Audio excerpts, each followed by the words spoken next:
Siz mana shu videodagi plus belgisini qoldirib menga obuna bo'ling.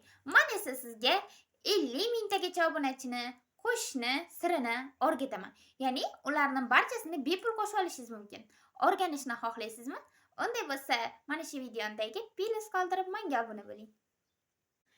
Ehe, qachon turmushga chiqasiz deyavermanglar. Xullas, men turmushga chiqishim uchun Hindistonga borishim kerak. Hindistonga borib, o'sha mashhur Salmonxonni uchratishim kerak. Ana o'shandagina o'sha yigitga men turmushga chiqaman. Uni ham bilasizlar, uylanmagan yigit. Men ham turmushga chiqmagan qizman. Undan boshqa yigitga men turmushga umuman chiqmayman. Shuning uchun qachon turmushga chiqasiz, mendan so'rab o'tirmanglar.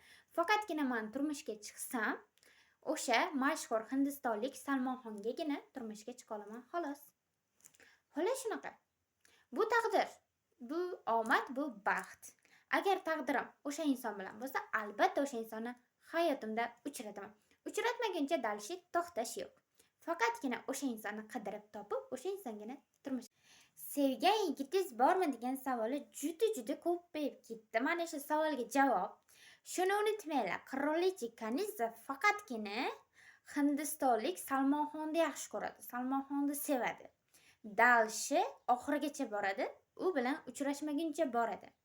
Hattoki o'sha Salmonxon bilan ko'rishib, o'shanga turmushga chiqadi. Shuni unutmanglar. Salmonxondan boshqasiga Ezaxonga keragi yo'q. Tushundilaringmi? Demak, men kimni sevaman ekan? Salmonxonni. Juda ham ko'pchilik kimni yaxshi ko'rasiz, kimni sevasiz, qachon turmushga chiqasiz deb yozavermanglar. Menga Hindistonga borib, men Salmonxonni topaman va o'sha yigitga turmushga chiqaman. Shuni unutmanglar. Okay? Endi bundan buyog'i kimni yaxshi ko'rasiz, kimni sevasiz degan savollar bo'lmasin. Alam qilsin. Bu yil Ramazon oyida ham ertalab saharlikka uyg'otadigan xotiningiz yo'q. Akajonim. Siqilyapsanmi? Iyi. 8-martga yigiting yo'qligini o'ylab yana siqil. Kim ham senga sovg'a berardi? Hazillashdim deganicha.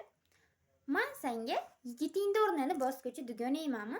Kerak bo'lsa 8-martga men senga o'zim sovg'a beraman. Dugonajonim.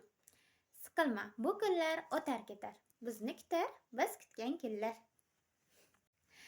Diqqat savol. Ushbu savolga javob topgan insonga men 100 mingta prosmotr qilib beraman. Xullas, nimaga odamni tomirini kessa odam o'ladi? Agarda qo'lini olib tashlab, kesib tashlasa odam o'lmaydi. Nimaga? Shu savolga kim javob bilsa, mana shu kommentariyga yozib keting. Sirazi agar to'g'ri javob bersangiz, sizga 100 mingta prosmotr qilib beraman.